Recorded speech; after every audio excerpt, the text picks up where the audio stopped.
মনে হচ্ছে সামান্য কিছু চাষার দল আমার বিরুদ্ধে বিচার নিয়ে রাজ দরবারে ছুটে আসছে, কিন্তু কিন্তু ওরা হয়তো জানে না যে রাজ দরবারে আসার পূর্বে এই চাবুক মেরে ওদের উচ্চ মুখটা আমি ভূত করে দেব। তবেই তবেই আমার নাম সেনাপতি ভীম সিংহ নয়। কোথায় কোথায় আমাদের দণ্ডমণ্ডের মালিক? বিচার করুন, নারী হত্যাকারীর বিচার করুন। কার বিচার? তোমার, তুমি আমার স্ত্রীকে দুনিয়ার বুক থেকে সরিয়ে দিয়েছো। বলো জল্লাদ, বলো কোন অপরাধে তুমি আমার স্ত্রীকে নির্মমভাবে হত্যা করেছো? রাজ কর্মচারীকে অপমান করার অপরাধে।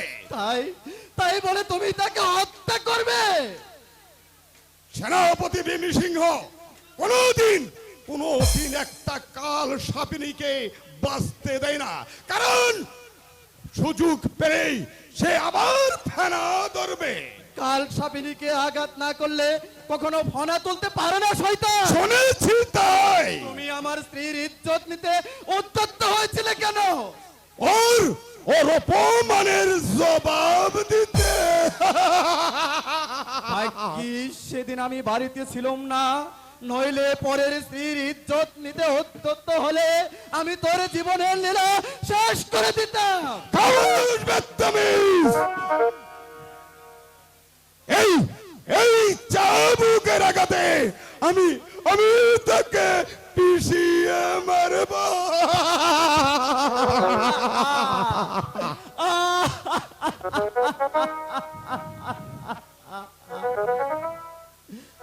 ও ঠাকুর, এই কি অন্যায়ের প্রতিবাদ করার বিচার? আমরা গরিব মূর্খ 3 দিন অনাহারে থাকার পর এই কুলের শিশুটা আধ কাতর হয়ে পড়ে আছে দেখে এক ফোঁটা দুধের সন্ধানে বের হলে, আর সেই সুযোগে এই শয়তান সেনাপতি ভীম সিংহ আমার আমার স্ত্রীর ইজ্জত নিতে উদ্যত হয়। আমার স্ত্রীর বাধা দিতেছিল বলে তাকে করে নির্মম ভাবে হত্যা।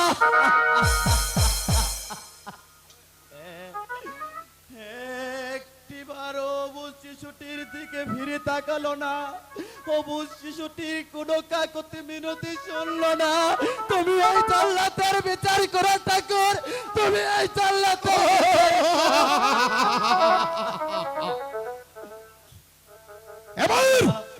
এবার নিজের শাস্তির কথা চিন্তা কর নির্বোধ।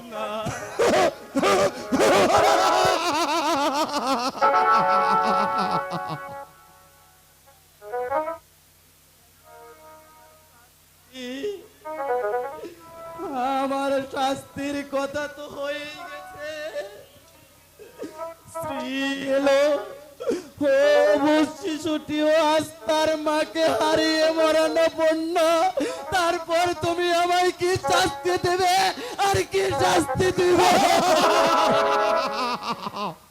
শাস্তি আছে, আরো আরো কঠিন শাস্তি তোমার জন্য আছে। আগে আগে তোমার ওই সন্তানটিকে আমি আমি তোমার বুক থেকে কেড়ে নেব, তারপর তারপর ওকে নির্মম ভাবে হত্যা করব।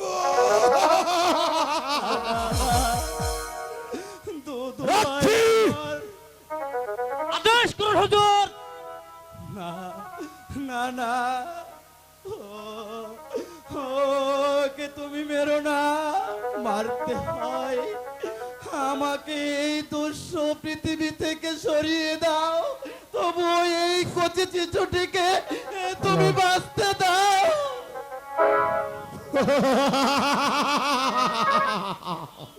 না, কেউ কেউ আমার হাত থেকে রেহাই পাবে না।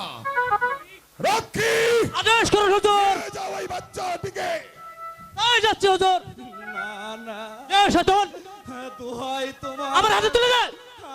আমার একমাত্র বংশের প্রদীপকে তুমি কেড়ে নিও না। দে বলছে, দে বলছে। আমি দেব না। রক্ষী, নিয়ে যাও বলছি। তাই হ্যালো, এই এই শয়তানের বাচ্চাটিকে প্রাসাদের বাইরে নিয়ে ওকে পাথরের সাথে আশ্রয় মারবে, যেন একটা প্রাণীও জানতে না পারে। নিয়ে যাও রক্ষী। তাই যাচ্ছে হুজুর। দাঁড়াও! ওকে কোথায় নিয়ে যাচ্ছ?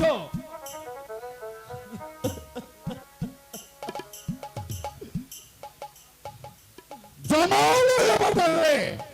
আরে ভাই, তোমাকে জমালয়ে পাঠাবো। তুমি বাঁচান হুজুর, আমার একমাত্র সন্তানকে আপনি বাঁচান। বলো বলো সেনাপতি, কোন অপরাধে এই নিরীহ মানুষের প্রতি এত নির্যাতন! ওর স্ত্রী আমার গায়ে জুতা ছুড়ে মেরেছিল বলে তাই তাই এর পাল্টা জবাব দিচ্ছি। মিথ্যা কথা, সবই মিথ্যা কথা হুজুর। আমরা গরিব মূর্খ, তাই কোন রাজ কর্মচারীর বিরুদ্ধে কোনদিন আমরা অভিযোগ তুলিনি। এই এই শয়তান আজ রাজ দরবারে আসতে বাধ্য করেছে হুজুর। তিন দিন অনাহারে থাকার পর ক্ষুধায় কাতর এই কচি বাচ্চাটির মুখে এক ফোঁটা দুধ তুলে দেওয়ার জন্যে আমি একদিন গঞ্জে বেরিয়েছিলাম। আর আর সেই অবসরে এই শয়তান সেনাপতি ভীম সিংহ আমার স্ত্রীর ইজ্জত দিতে উদ্যত হয়। আর আমার স্ত্রী বাধা দিয়েছিল বলে তাকে করে নির্মমভাবে হত্যা। আবারও সেই মিথ্যা অভিযোগ। আমি তোর জান খতম করে দেব। হুঁশিয়ার সেনাপতি, আর গায়ে আরেকটি চাবুকের ঘা বললে আমি তোমার হাত দুটো উচ্চ ভেঙে দেব। হে রক্ষী, বাচ্চাটি আমার হাতে তুলে দে। মন্ত্রী মশাই, চিৎকারি করলে কোনো লাভ হবে না সেনাপতি মশাই। আমার দেহে এক বিন্দু রক্ত থাকতে এই মাথুম বাচ্চাটিকে আমি কোনদিন হত্যা করতে দেব না। নিজের জীবন দিয়ে তোমার খেসারত দিতে হবে মন্ত্রীমা।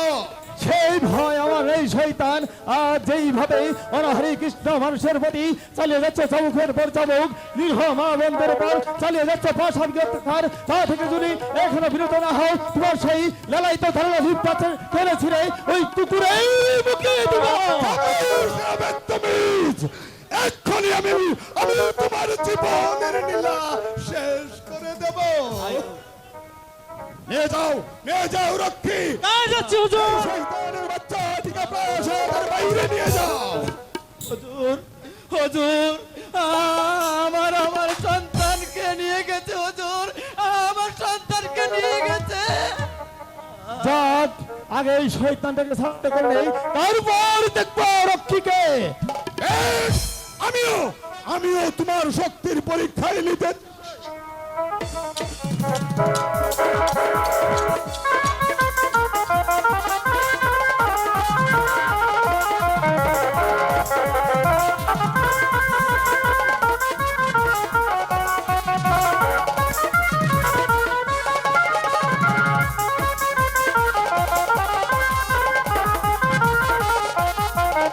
আমার ইচ্ছা করলে তোকে হত্যা করতে পারি শয়তান, কিন্তু তা করব না। রাজমহলে হাঙ্গামার ধরনে সেই বাচ্চাটিকে তো বাঁচানো সম্ভব হবে না।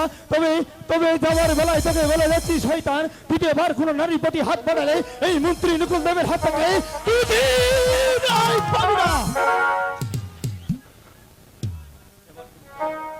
তাই তাই যাচ্ছি, তবে যাওয়ার বেলা তোমাকেই বলে যাই শয়তান, আজ আমার স্ত্রী আর অমানসিক নির্যাতনের প্রতিশোধে প্রতিটি দ্বারে দ্বারে পৌঁছে দেব আমার ভরিত এই অগ্নভয় বাণী। তারপর দলে দলে ছুটে আসবে অসংখ্য নরনারী শয়তানের বিচার করতে, আর সেই দিন তোমার বিচার হবে প্রকাশ্য রাজপথে জনতার দরবারে।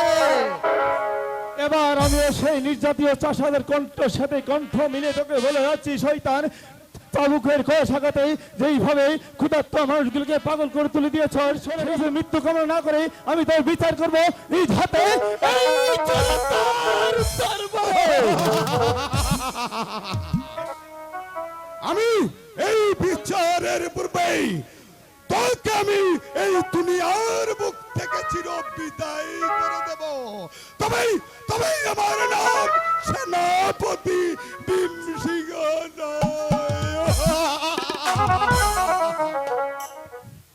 এবার আমার তরবারির আঘাতে রক্ষীকেও জীবন দিতে হলো, কিন্তু তবু অবু শিশুটি আজ শয়তানের হাত থেকে আজ মুক্ত।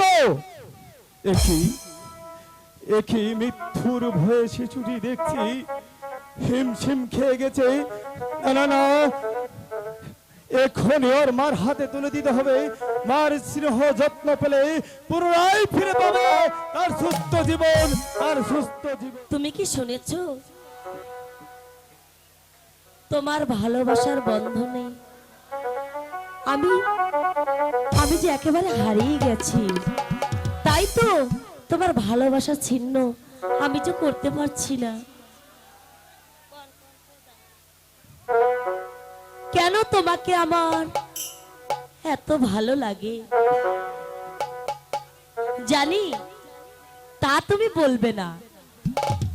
গো শ্যামের বাঁশি বাজলো আজি ওহি না কুঞ্জ বনে,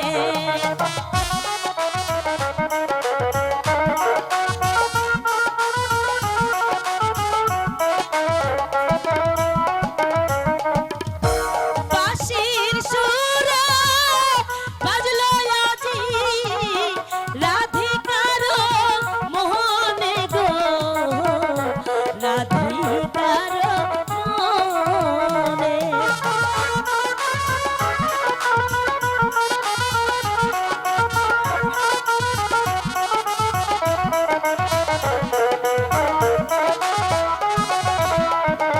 আই গো শ্যামের বাঁশি, শ্যাম সোহাগী বলে না সে কথা।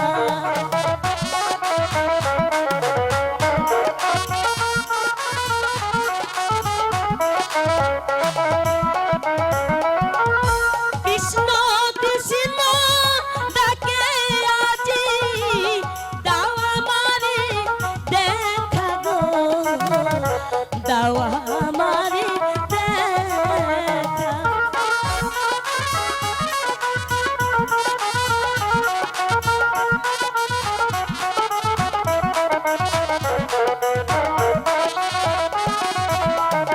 হাই গো স্বামী চরণে জীবন যৌবন সঁপে দিলাম আমি।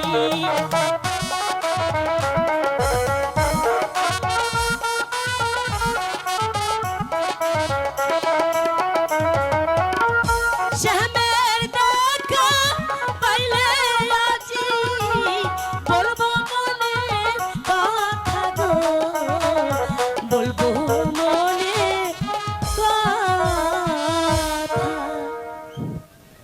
ওহে তোমার রূপ দেখা মরি, জলবরিতে যাইব সন্ধ্যা বেলাই গো, জলবরিতে যাইব সন্ধ্যা বেলা।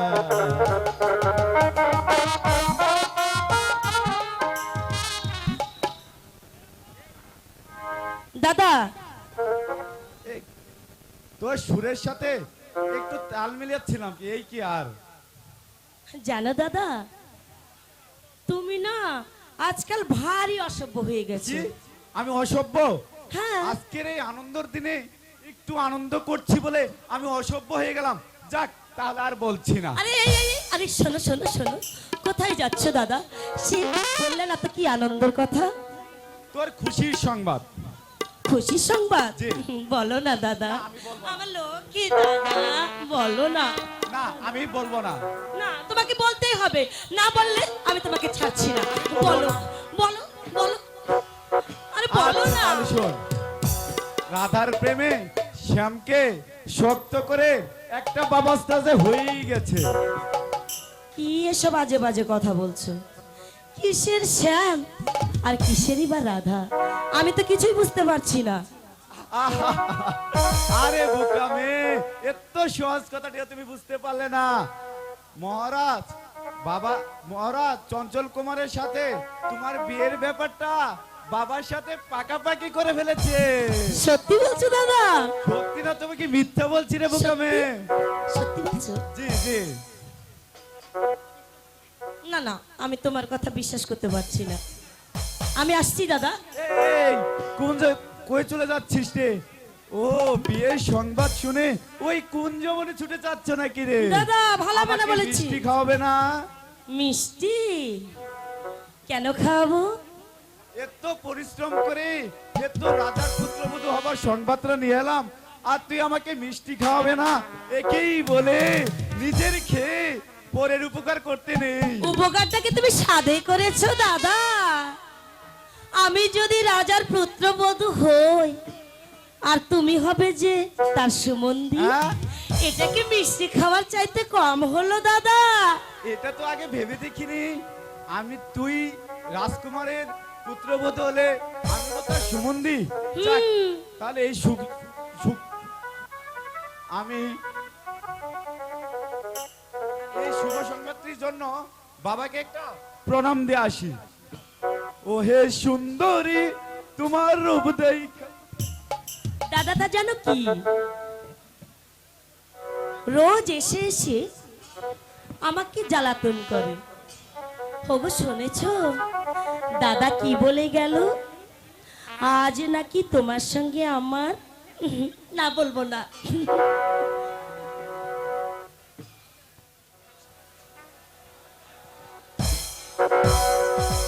এই কে তুমি? আমার চোখ ছেড়ে দাও বলছি। না, ছাড়বো না। ছাড়বে না?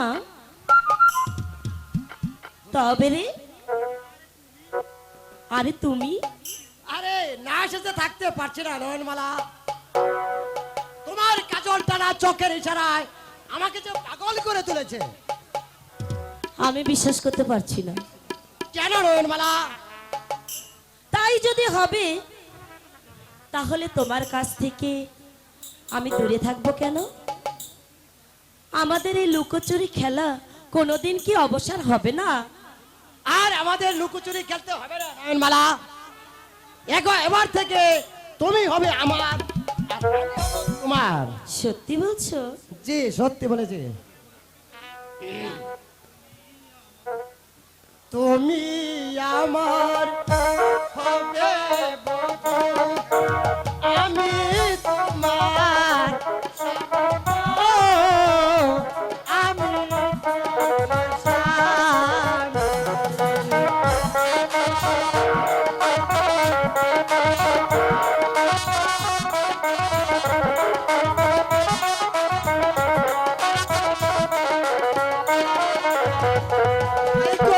তোমায় নয় করবা দিব জীবনে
চিরদিনের সাথী কন্যা রাখবো যে মারে গো, রাখবো যে তোমার।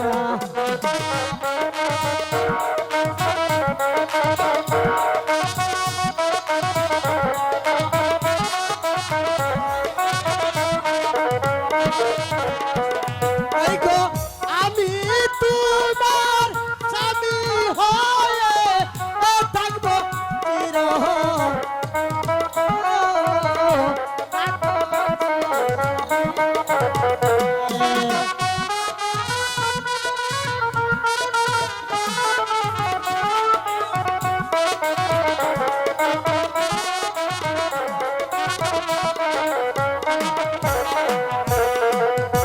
তুমি বিনে এই অভাগী আর তো কেহ নাই গো, আর তো কেহ নাই।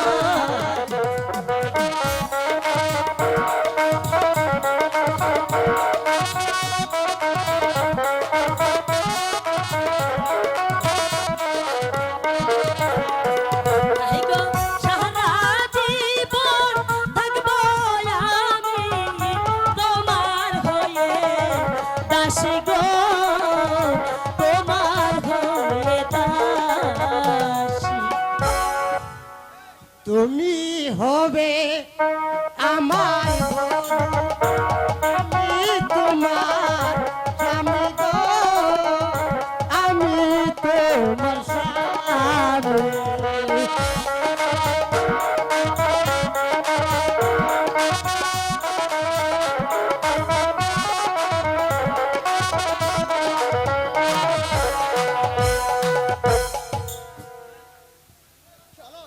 এই জানো নয়নমালা, তোমাকে খুশি করার জন্য আমার যে সকল চেষ্টা, কুমার এবার আমি আসি নয়নমালা। আজ থেকে মনে করো তুমি আমার চিরদিনই আমারই থাকবে। আর কোনো বাধার পাছির আমাদের সামনে এসে দাঁড়াতে পারবে না নয়নমালা, আমাদের সামনে এসে কোনোদিন দাঁড়াতে পারবে না। কুমার মালা, নয়ন, কুমার নয়ন, নয়ন, কুমার নয়ন, নয়ন। সত্যি আজ আমাদের ভালোবাসা সার্থক, কিন্তু এত সহজে যে এর একটা ফায়সালা হয়ে যাবে তা আমি কোনোদিন ভাবতে পারিনি। আজ একটা ফয়সালা আমাকে করতেই হবে নয়নমালা। কিসের ফায়সালা? তোমার সাথে আমার বিয়ের। আপনার সঙ্গে আমার বিয়ে? এ নয়নমালা, এবার বলো তুমি আমাকে বিয়ে করতে রাজি কিনা? না, নয়নমালা দ্বিতীয়বার কোনো প্রশ্নের জবাব দিতে জানে না। এই রক্ত! বিয়ের কথা যে পাকাপাকি হয়ে গেছে রঘুপতি। কে সেই বীর পুরুষ যে নয়নমালাকে এই রঘুপতি হৃদয় থেকে ছিনে নিতে চায়? রাজপুত্র চঞ্চল কুমার। অসম্ভব! তোমাকে পাওয়ার জন্য প্রয়োজন হলে আমি তাকে হত্যা করতে বাধ্য হব। তার পূর্বে তোমাকে হয়তো এই দুনিয়া থেকে বিদায় নিতে হবে। নয়নমালা, তুমিও জেনে রেখো এই রঘুপতি দেশে থাকতে এই বিয়ে আমি কিছুতেই হতে দেব না। আর তোমারও জেনে রাখা উচিত যে তোমার মনি, তুমি তার আজ্ঞাবাহী গোলাম। গোলাম?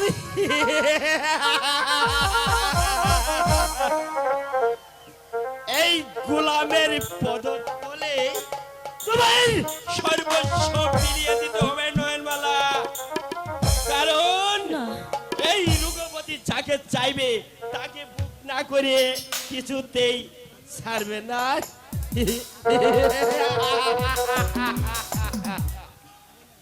সে বাসনা কোনোদিন তোমার পূর্ণ হবে না। নারীকে যারা ভোগের সামগ্রী বলে মনে করে তারা কখনো সতীর ভালোবাসা পায় না, পায় শুধু অপমান, লাঞ্ছনা, ঘৃণা। তোমার শেষ কথা। হ্যাঁ হ্যাঁ, এটাই আমার শেষ কথা। বেশ, আমি তোমাকে এক্ষুনি বুঝিয়ে দিতে চাই এই রঘুপতিকে অপমান করার প্রতিফল কত ভয়ঙ্কর। দাদা, আমাকে এই শোনা। ওখানে কোথায় আছো? আমাকে বাঁচাও। এবার বলো, তুমি আমার প্রস্তাবে রাজি কিনা? না না না। সাবধান লম্পট, এবার পাল্টা চাবুকের গা সহ্য করে নে। কে আমাকে চাবুকের আঘাত? আমি এই যদি কি তোর করছো দাদা? হাত যদি উঠছে ভেঙে না দিচ্ছি, তবেই পিঠাই আমি ক্ষত্রিয় সন্তান নয়। সেই সুযোগ তোকে দেওয়া হবে না শয়তান। আজ আমার বোনের গায়ে হাত তুলে আমার মাথায় খুন চাপিয়ে দিয়েছিস, তাই এই চাবুকের আঘাতে নাগপুরের মাটির সাথে তোকে মিশিয়ে দিয়ে প্রমাণ করে যাবো যে নারীর ইজ্জত নিয়ে ছিনিমিনি খেলে তাদের এই শাস্তি মৃত্যুর না। না দাদা না, ওকে তুমি মেরো না। কুকুরে কামড়ালেও কুকুরকে পাল্টা কামড় দেওয়া যায় না দাদা, তাই ওনাকে ওনাকে তুমি ক্ষমা করে দাও ভাই। জয় শয়তান, আমার বোনের অনুরোধে আজ তোকে আমি ক্ষমা করলাম, তবে ভবিষ্যতে যদি কোনোদিন নারীর প্রতি কামনার দৃষ্টি নিয়ে থাকাস, তোর চোখ দুটো আমি উপরে নেব।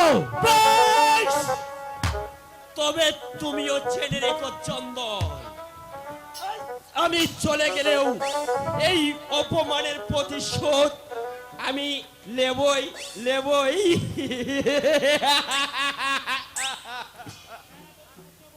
সে সেনাপতির পুত্র গেলে ধরাকে সারা জ্ঞান করে চলেছে। সে তো জানে না দেশে এখনো মানুষ আছে, আর সেই মানুষের হাতে আছে মরানা অস্ত্র। চল বোন, দাদা, এখানে থাকার নিরাপদ না। তাই চলো এবার দাদা। আমরা ঘরে চলে যাই।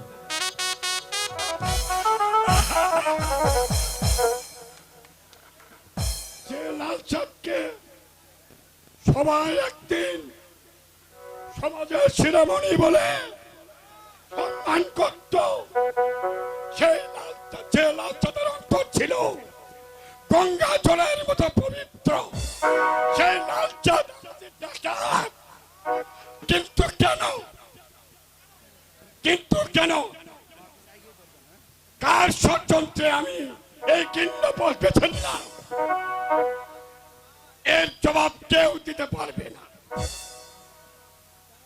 আমি তাই তো প্রতিশোধের নেশায় সমাজের বুকে ঘৃণ্য হিসেবে পরিচিত, কিন্তু মাতাল আর ডাকাত বলে আমি পরিচিত না। না না না না, সর্দার হইতে গদি এসে পড়বে, সর্দার আসার পূর্বে আমাকে যে বদলটা শেষ করতে হবে।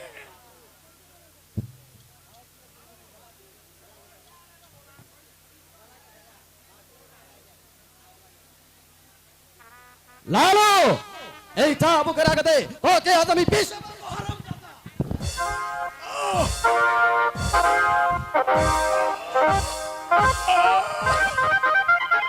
সর্দার, তুমি আমাকে মারলে। হ্যাঁ মেরেছি, এবার তোকে আমি একেবারে কানে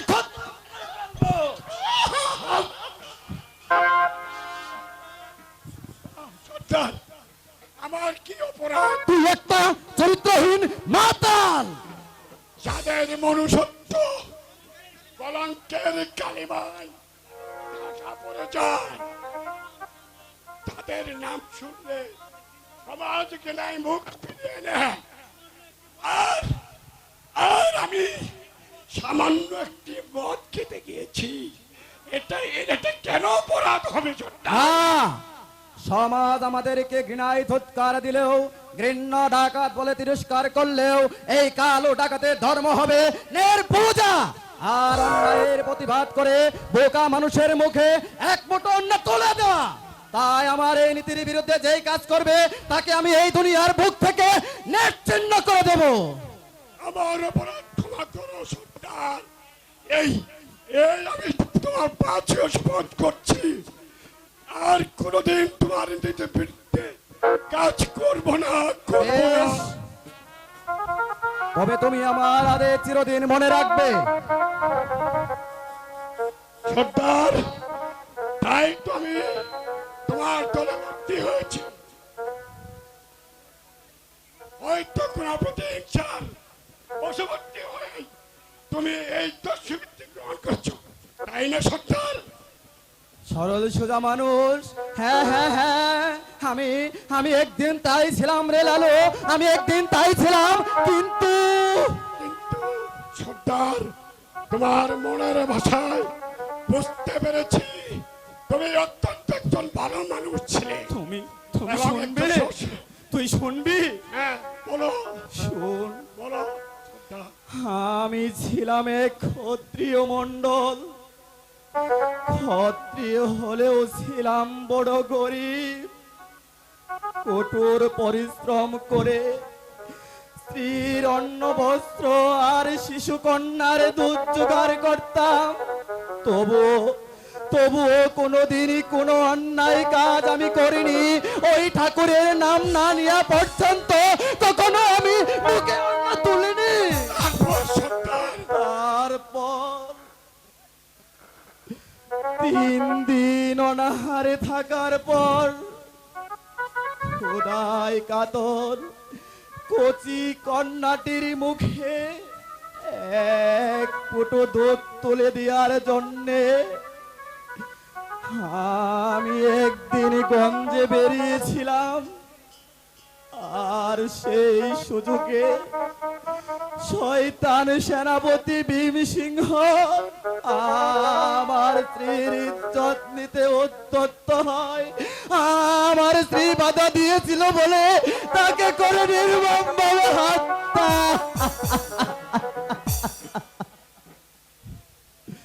সেই অভিযোগ নিয়ে রাজ দরবারে গেলে সেই শয়তান তার প্রতিহিংসাকে চরিতার্থ করার জন্যে আমার একমাত্র কন্যাকে করল হত্যা, আর আমাকে মারলো চাবুকের পর চাবুক। সেই দিন স্ত্রী কন্যাকে হারিয়েও আমি বিচলিত হইনি। আমার হৃদয়ে জ্বলে উঠে প্রতিহিংসার আগুন। খুনের নেশায় মাথায় রক্ত উঠে চাই, তাই তো সেই প্রতিশোধের নেশায় পর্যকটুর শপথ নিয়ে ঢাকায় 4 থেকে আমি হলাম কালন্ত ডাক্তার।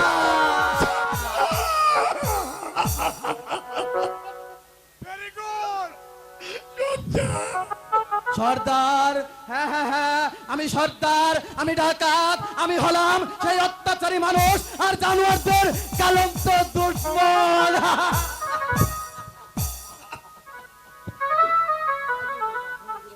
সর্দার, আমি তোমার সামনে লালু ইমদুল্লাহ। আমাকে করেছি বদল না কেন? জানিস লালু, সেই পূর্বের মর্মান্তিক দৃশ্য যখন আমার চোখের সামনে ভেসে ওঠে, তখন আমি খুনের নেশায় উন্মাদ হয়ে যাই, আর তাকে সামনে পাই তাকে খুন করতে ইচ্ছে করে। এই প্রতিহিংসা নিয়েই আমি তোমার দলে যোগ দিয়েছি সর্দার। বলিস কি লালু, তুইও কি তাহলে? আমি সেই নির্যাতিত মানুষের প্রদত্তা। জানিস লালু, ওই ভগবানের দরবারে যারা অন্যায়ের বিচার চেয়েও পায়নি নেই বিচার, তারাই আজ আমার দলে। তাই আমি তার স্বরে ঘোষণা করছি, ওরে স্বার্থবাদী মানুষ, বড় লোকের দল, তোরা টাকার পাহাড়ে বসে গরিবের রক্ত চুষে খাচ্ছিস। হুঁশিয়ার হুঁশিয়ার শয়তান, দুনিয়ার মানুষ তোদেরকে ক্ষমা করলেও এই কালো টাকা তোদেরকে কখনো ক্ষমা করবে না। চল শালা, চল, বল শালা, বল। সর্দার, আমাদের রাজ্যে 4 মাসে গোরা বর্মা করছে, আর মনে হয় এই শালা আমাদের কোন শত্রু হবে। বল শালা, বল। সুন্দর, আমি কি বলছো? আমি যে আর চৌকের গা সইতে পারি না সত্তর। তাহলে বল তোর আসল পরিচয়। পরিচয় মানে আমি এক নিরীহ মানুষ। মিথ্যা কথা হচ্ছে। সে হলো কোন রাজার গুপ্তচর। রাস্তা নাই, গুপ্তচর। হ্যাঁ, বল কে তুই, বল সেটা।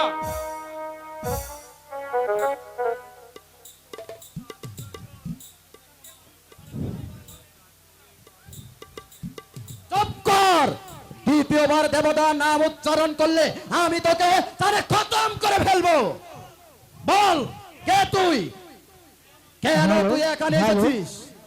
বলছি সর্দার, তার আগে তোমার অনুচরদের। লালু, তোমরা এবারে যাও, আমি দেখছি কে সেই গুপ্তচর। সর্দার, এই লোকটাকে দেখে মনে হচ্ছে রাজার দরবারের লোক, সাংঘাতিক গুপ্তচর। উস্তাদ সাবধান, সারা পয়নাথটি করে ফেলবে। সাবধান, চলো তাই চলুন ভাই, তাই চলুন। যান। লালুর আন্তাজ কখনো মিথ্যা হতে পারে না। বেশ বোঝাই তো মনে হচ্ছে তুই রাজার লোক, তবে পরিচয় দিতে ভয় পাচ্ছিস কেন? রাজার লোকের উপকারিতা বেশভূষায় রাজকীয় পোশাক না হইলে তুমি হয়তো বিশ্বাস করবে না সর্দার। তাই বেশভূষায় রাজার লোক বলে মনে হলো আমি তোমার সাহায্য প্রার্থী সর্দার। কিসের সাহায্য? সেনাপতির প্ররোচনায় মন্ত্রী নকুলদেব বন্দী। বললে নকুলদেব বন্দী? সর্দার, আগামীকাল সেই বিচার সভা আমি সেই শয়তানের হাত থেকে মুক্ত করতে সর্দার। দেওয়ান, যে মহান ব্যক্তির প্রচলনায় আমি একদিন শয়তানের হাত থেকে মুক্তি পেয়েছিলাম, সেই শয়তান আজ কারা যন্ত্রণা ভোগ করছে। না না না, কালো ডাকাত সমাজের কলঙ্ক হতে হলে উপকারের প্রতিদান দিতে কখনো ভুল করবে না। সেই জন্যই তো তোমার কাছে এই সংবাদটা নিয়ে এলাম সর্দার। তুমি পারো তাদের এই শাস্তির হাত থেকে রক্ষা করতে সর্দার। যাও যুবক, সেই মন্ত্রী একদিন আমার জীবন বাঁচিয়েছিল, তাই আজ আমার জীবনের বিনিময়ে হলেও সেই মন্ত্রীকে আমি রক্ষা করব। বেশ, তবে যাওয়ার বেলায় তোমাকে বলে যাচ্ছি, সমাজের মানুষ তোমাদের ঘৃণ্য ডাকাত বলেও জানলেও তুমি আসলে সমাজের জন্য ঘৃণ্য ডাকাত নয়, দেবতা। দেবতা শয়তান ভীমসিংহ, তোমার শেষ সময় ঘনিয়ে আসছে। এবার কালো ডাকাত আসছে তোমার আস্থানায়, তারপর তোমার সমস্ত কুকর্মীর কাজ আমি এই জনতার মাঝে তুলে ধরবো। তারপর ঘৃণায় লজ্জায় তুমি একেবারে হয়ে যাবে শেষ।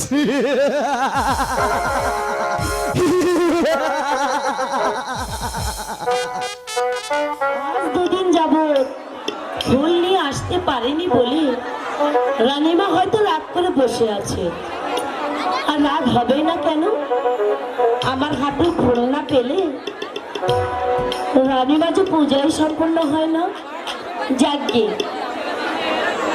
দুদিন না আসার অপরাধে রানীমার কাছ থেকে আমি ক্ষমা চেয়ে নেব। কিন্তু এই মালা দুটো আমি কোথায় লুকাবো? রানীমা তো আমার বুঝবে না মালাটা আমি কার জন্য গেঁথেছি। আর যদি জেনেই ফেলে তাহলে বলবো কুমারের জন্য। না না, তাও তো মুশকিল। তাহলে আসবে কি সে লাগন মোর জীবনে,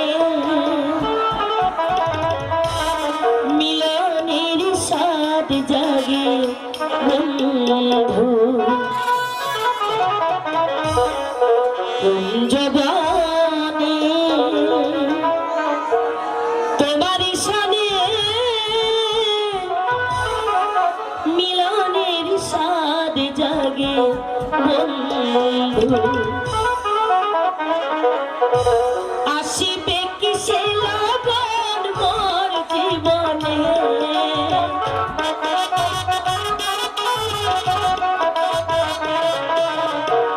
আসিবে কিসে লগন মোর জীবনে মিলনের সাথ জাগে বন্ধু জীবনে তোমার সনে মিলনের সাথ জাগে বন্ধু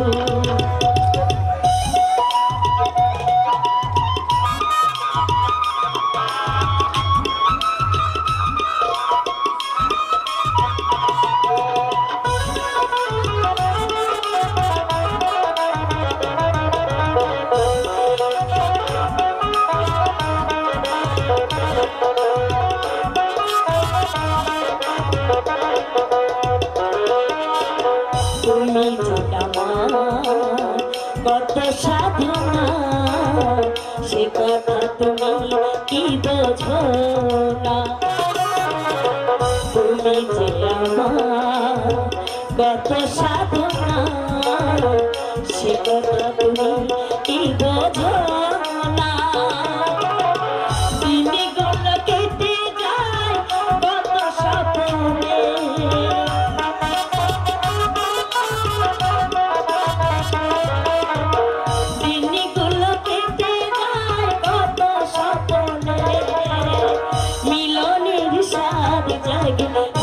বন্ধু জবানে তোমার সনে মিলনের সাথ জাগে বন্ধু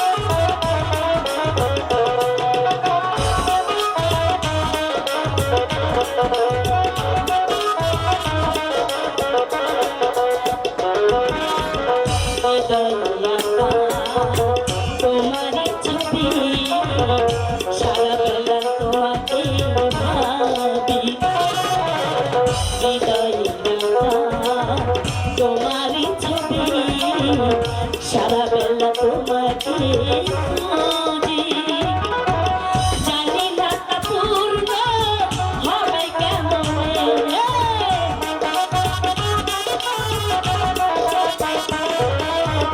জানি না তা পূর্ণ হবে কেমন মিলনের সাথ জাগে বন্ধু যৌবনে তোমার সনে মিলনের সাথ জাগে বন্ধু আসিবে কিসে লাগন মোর জীবনে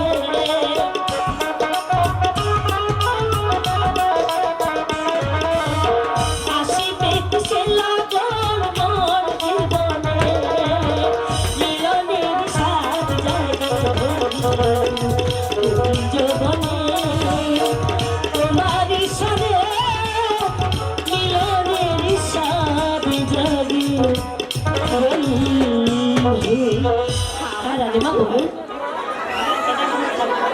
আজ দুদিন যাবত আমি তোকে দেখিনি একটিবারের জন্য আমার কাছে আয় আমি তোকে আমার প্রাণ ভরে দেখি শরীরটা ভালো ছিল না রানীমা তাই তো আমি 2 দিন ভুল নিয়ে আসতে পারিনি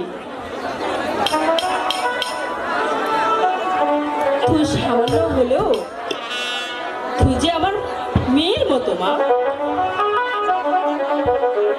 এই সামান্য মেয়ের জন্য আপনারা তো মাতৃভক্তি কেন মা বারে আমি বললাম তো তুই সামান্য হলো তোর ওই অসামান্য মাতৃভক্তি আমার কাছে খুব ভালো লাগে তাই তো তোর জন্য আমার মনটা যেমন চঞ্চল করে মা রানীমা রানীমা নয় বল মা শুধু আমি তোর মা মা হ্যাঁ মা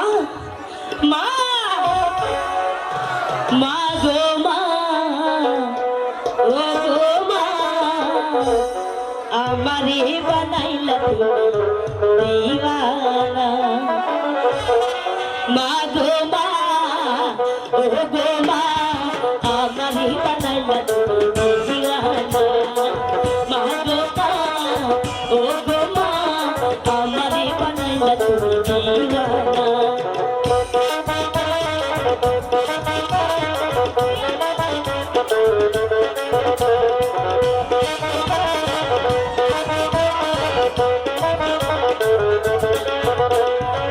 পারবে না মা ফাঁকি দিতে যেখানে যাও সঙ্গে করে নিতে হবে মা গো মা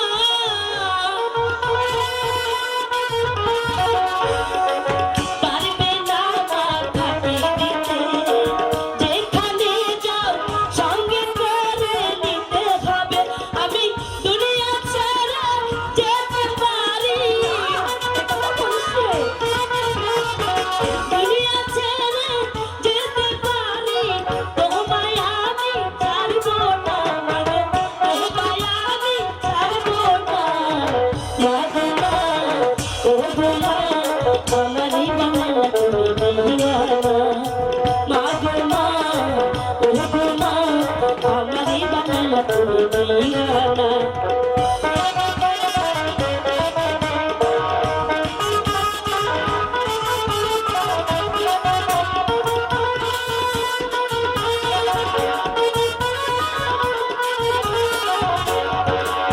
মনিরাম তোমার কোলে যত খুশি সঙ্গে নিও আপন করে মা গো মা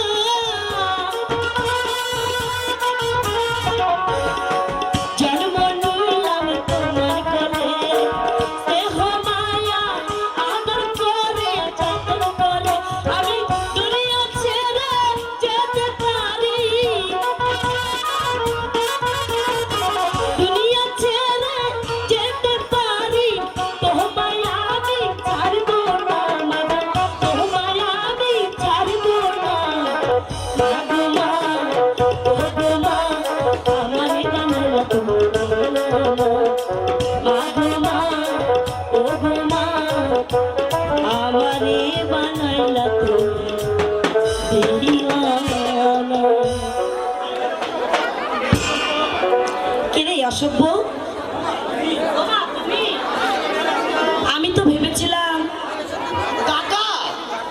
ডাকাত না হলেও চোর তো বটে কি আমি চোর 100 বার আমি আবার কি চুরি করলাম তাও কি বলে দিতে হবে চুরি করে আবার বোকা সাজা হচ্ছে তাই না বারবার চোর বলতে ভালো হবে না বলছি চোরকে চোর বলবো বলবো বলবো আজ তোমাকে বলতে হবে আমি কি চুরি করেছি নইলে ভদ্রলোককে চোর বানানোর শাস্তিটা তোমাকে দেখিয়ে দেব বলবো বলো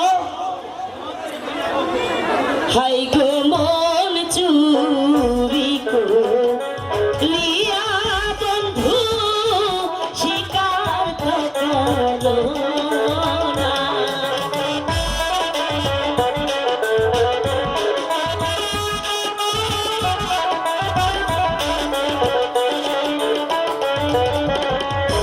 চোরের বিচার কি করিব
কুমার নয় বলো সাথী।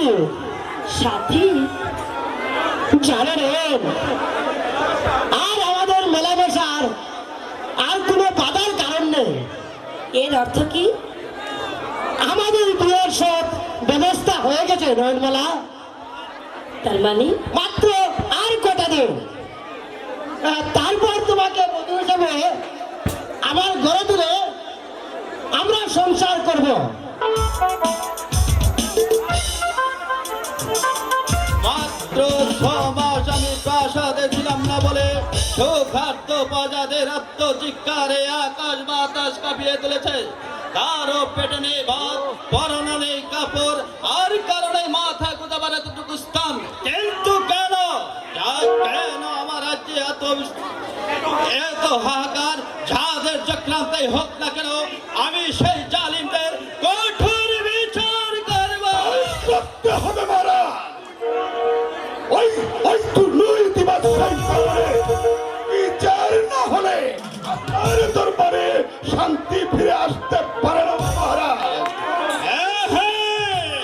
বিচার হবে, সমস্ত অপরাধীদের বিচার হবে।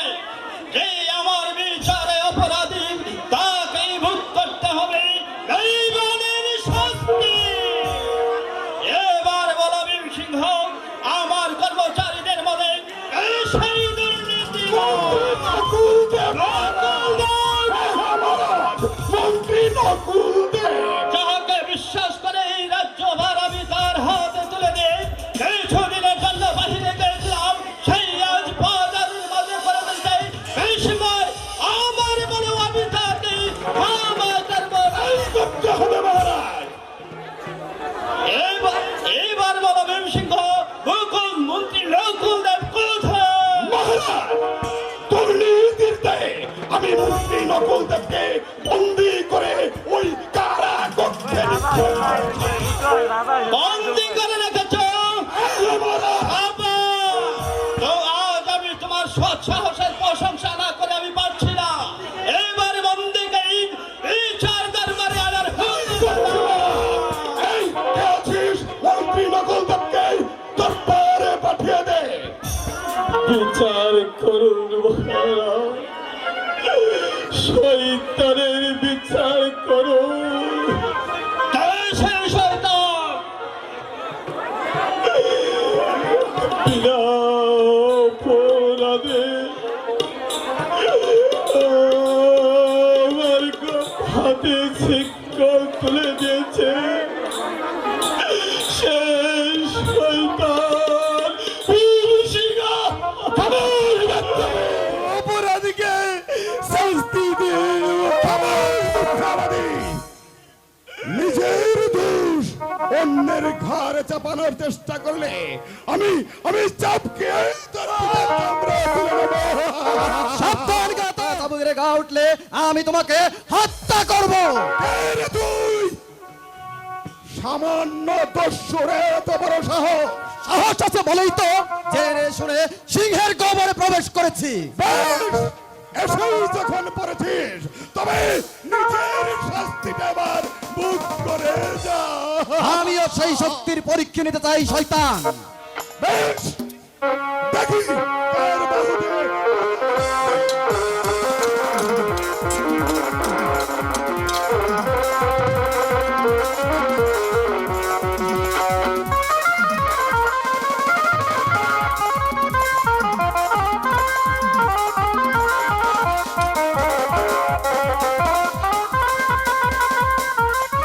মন্ত্রী মশাই,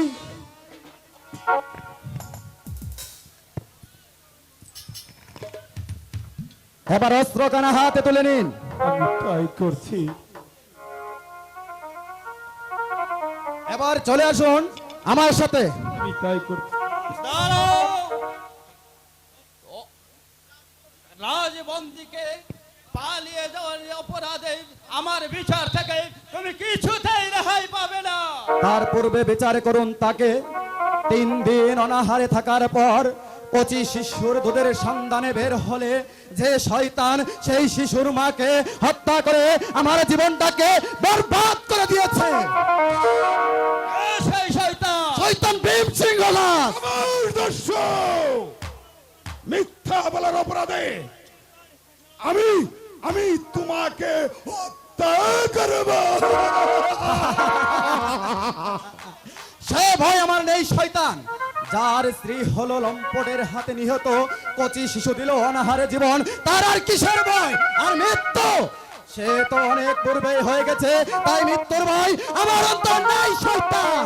এই তবে আমি আমি এই জানোয়ারকে হত্যা করি মহারাজ। শক্তির পরীক্ষা তো হয়েই গেছে, আর কেন? তবেও তুমি জেনে রেখো, তোমার অত্যাচারে রাজ্যের অগণিত প্রজারা পাবে না এক মিঠু ভাত, পাবে না অবলা নারীদের পাবে না এক টুকরো কাপড়, অসুখে ছটফট করে মরবে, পাবে না এক ফুটো ওষুধ। সেই পাপের ভোগ থেকে যদি এখনো বিরত না হও, আজ তোমাকে ক্ষমা করে গেলেও ভবিষ্যতে তোমাকে আমি রেহাই দেব না, আর মৃত্যুই হবে তোমার একমাত্র কাম্য। কে তুমি দর্শক? তোমার দেশপ্রেমিকতার পরিচয় পেয়ে সত্যি আজ আমি যে মুক্ত। কি পরিচয় দিব মহারাজ? একদিন আমার সব ছিল, সোনার সংসার ছিল, মুখে হাসি ছিল, কিন্তু এই শয়তানের চক্রান্তে আজ আমি সর্বহারা নিঃসরিক্ত। আর অন্যায়ের প্রতিবাদকারীর মধ্যে আমিও একজন মহারাজ। তবুও তোমার একটা পরিচয় আছে যুবক। তুজ পরে বেশভূষায় তুমি ডাকাত হলেও ভিতরে লুকিয়ে আছে এক জাগ্রত দেবতা। না না মহারাজ, আমার পরিচয়, আমি সমাজের ঘৃণ্য এক দুর্দর্শ ডাকাত। চলুন চলুন মন্ত্রী মশাই, চলুন। মহারাজ আমি আমি ওই শয়তান দুটোকে ধরে নিয়ে আসি। থাক, আর বাহাদুরি দেখাতে হবে না।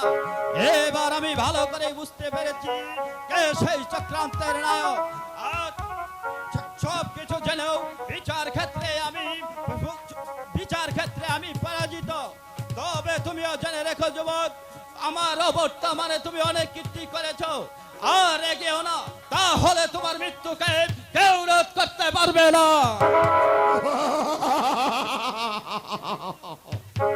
ঠিক হয়, আমিও দেখে নেব কোথাকার পানি কোথায় গিয়ে দাঁড়ায়।